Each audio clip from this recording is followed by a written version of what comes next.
Vegeta is back, and he's now here to talk about his feelings. Hey guys, MasakoX here. Today, at the beginning of September, we're going to be talking about the culmination of one of the what-ifs that I've really grown to love over the months that we've been talking about it, especially when it comes to the likes of character arcs. In my mind, it gave the other minion of Vegeta truly the bedrock in which to develop into a completely different person to what he was before. And that is, of course, Nappa. His visage has graced our ears and hearts. It's time to see what might have happened had Nappa turned good. In the previous 7 parts, we have gone over the trials and tribulations of Nappa, the minion of Vegeta, who, at the beginning of the story, had been cast aside by Vegeta after he proved completely useless against the fight between himself and Goku. His friend and former colleague basically betrayed him. But the person that didn't betray him and became truly important in Nappa's life was Goku, the guy who had bested him. Goku gave Nappa a second chance at life, and since then, the big bald beast has truly ingratiated himself in not only to the lives of the Z fighters, but also, and more importantly, the Soma family itself. Basically becoming their own personal bodyguard, chauffeur, gardener, you name it. In terms of love or companionship, if you're basically thinking I'm putting him together with Launch or some other female DBZ character, then you would be wrong. What Nappa managed to get in terms of those two things was the fact that he was protecting and caring for the family that took him in, as well as building a truly wonderful relationship with Goten, basically giving the young boy the confidence and motivation to become his own person.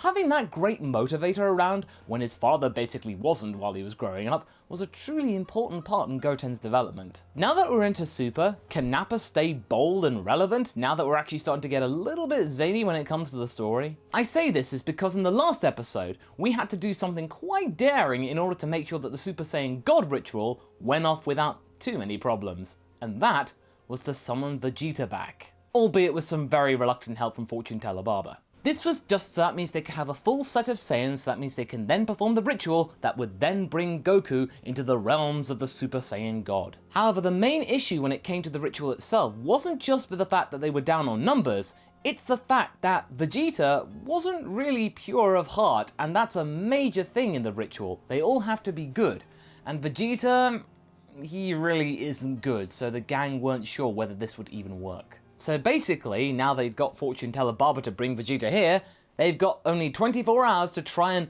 purify the most evil Saiyan there is around currently. Oh boy.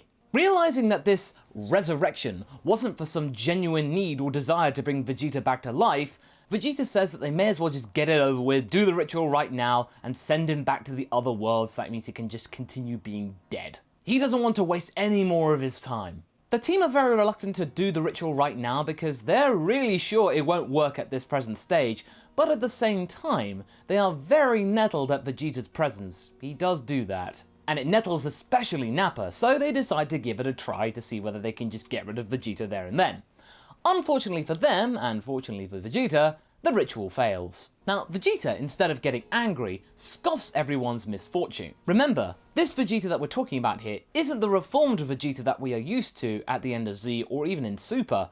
This guy is the same cantankerous and malevolent fighter and prince of all Saiyans that we saw in the Saiyan saga. Being a wisp in the other world taught him nothing. He goes on to say that he was sure that this ritual would never work, it seemed stupid in the first place, and now that they brought him back here and they've made the promise, they have no choice but to revive him sooner or later, so it's quids in for Vegeets. Android 17 is getting more and more wearisome of Prince Vegeta's attitude, despite the fact that he has seen and demonstrated himself, through the likes of himself, his sister and Nappa, that people can indeed become good when it seems really unlikely that they would. But this Vegeta though, this is a whole other level of mean-spiritedness. 17 tells Nappa in confidence that there is surely no way of redeeming this guy in just a day. It seems impossible. Nappa then decides to give it a go himself. Out of all of them present, Nappa thinks that he is the one that can finally get through to Vegeta. The reason why?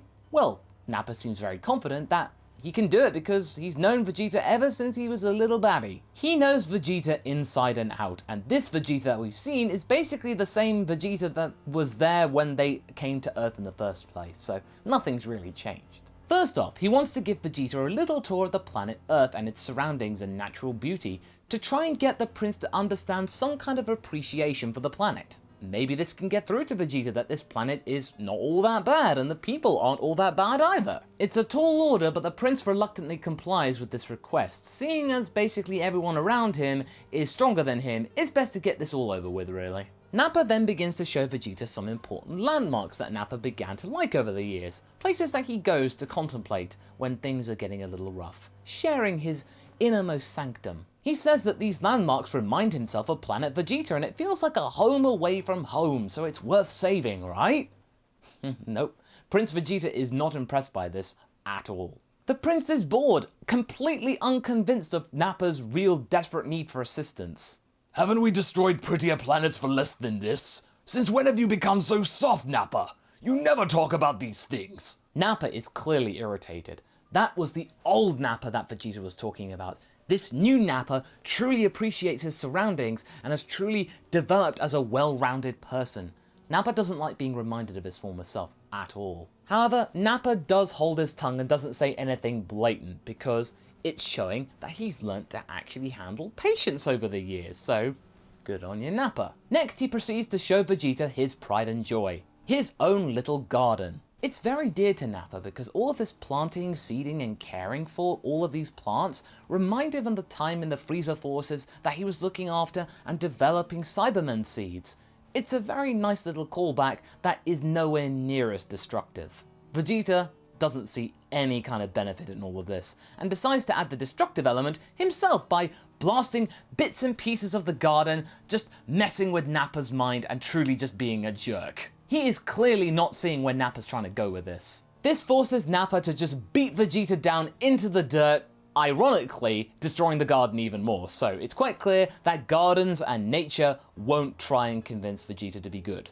Vegeta is impressed though at Nappa's sheer amount of power, but he's not going to show it towards the guy. The prince feels pretty embarrassed that he was beaten down so handily and just so effortlessly. Nappa decides to calm both himself and Vegeta down by showing some Earth cuisine to the prince. Every single Saiyan has this thing in common. They do love a good meal. And this seems to work.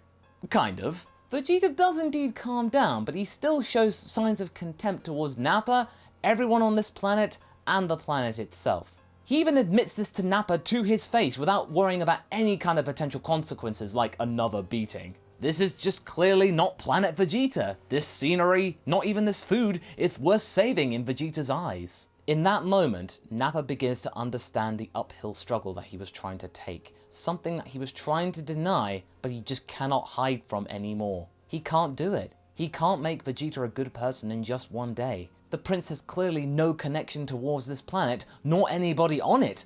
That's why. He has no investment in trying to protect Earth. In fact, he has some cases in trying to destroy it. All of this indeed has been a waste of time. And not just that reason, there is another one as well. And Nappa just begins to realize this too. It's all becoming clear for the guy. Nappa's redemption didn't take a day. It wasn't done in 24 hours. It took him years. And it wasn't just as easy as just showing some sights, showing some food, and then expecting Nappa to be good. Time. That's it.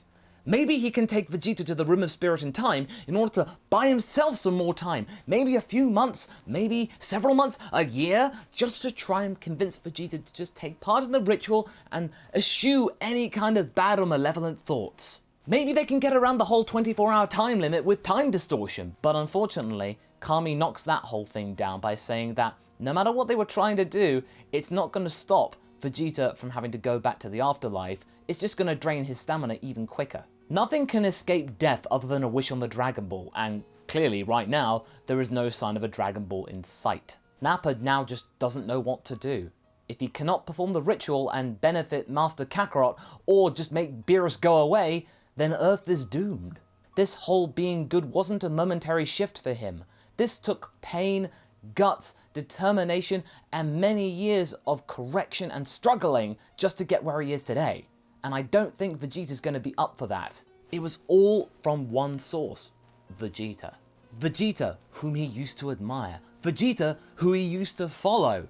And then, Nappa does something. Nappa gets up from the table, looking very solemn. "I forgive you, Vegeta." He says this quietly to the prince, who just laughs at his words. What utter tosh. I cannot expect you to purify your heart if I can't forgive you. Vegeta is not impressed by Nappa's words at all, and continues to try and mess with Nappa's head, provoking him at every single opportune moment, but this time, it's not getting through Nappa's head at all. Nappa then says to Vegeta that even if they revived him now and fulfilled their end of the bargain, Beerus would just blow up the planet anyway. Vegeta then says without any kind of concern that he can just find a vessel and get off the planet before it blows up, simple as that. And that is the moment when Nappa asks another question. Where is your Saiyan pride then? He says with disgust. Vegeta then says that Saiyans have no duty in protecting weaklings. Saiyans are there to fight for their own personal gain and satisfaction. They're not there to be freedom fighters. And where are they now? Look at us, Vegeta. We're almost extinct. But for those of us who remained, we remain strong because we protected weaklings. Even Goten is stronger than you, Vegeta. You will never become the legendary Super Saiyan. That's why you failed. That's why we can beat you. Because you no longer understand what Saiyan pride is. Vegeta is furious. He gets up from the table and begins attacking Nappa with everything that he's got, draining his stamina in the process. And Nappa, he's just taking it as if it were nothing. He lets Vegeta get all of his anger out, all of his frustration. You often said to me that your father was weak, but he was just trying to protect you, to ensure that you have a future to live, Vegeta, to ensure that you would become strong. He was making the best of a bad situation. Vegeta screams, attacks, kicks, punches, but Nappa is just like a completely solid concrete wall. Finally, after what seems like hours, Vegeta is tired of letting out the anger, letting out all the screams and all the frustration venting. He's just no longer furious.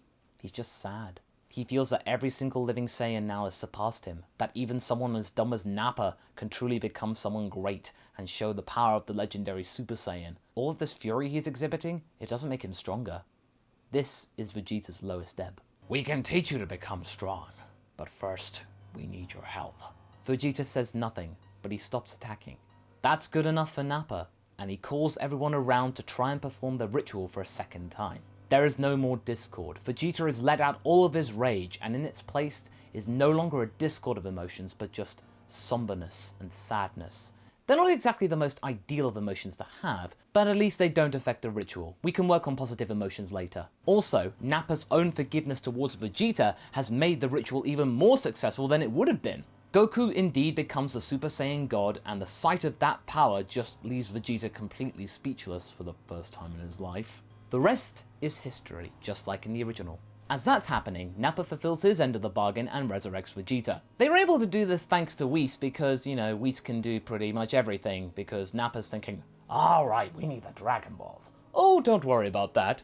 Boop. From then on, Nappa then vows to keep Vegeta in check, making him his own responsibility. And minion, ironically. The story ends with Goten and Bra giving orders to Vegeta like a waiter, and he is dressed like one at the recommenced birthday party for Bulma. All of this is trying to show that he needs to prove himself worthy in order to be trained, and quite clearly, he is not enjoying this, but he has to stomach it.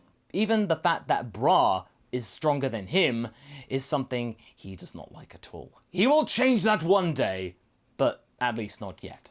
And that's where we will leave things. So what did you guys think? Do you think Nappa left things on a high? Leave a comment below and let's get this discussion going. Anyway, I hope you enjoyed this video. Until the next one, be sure to like and subscribe. Catch you later!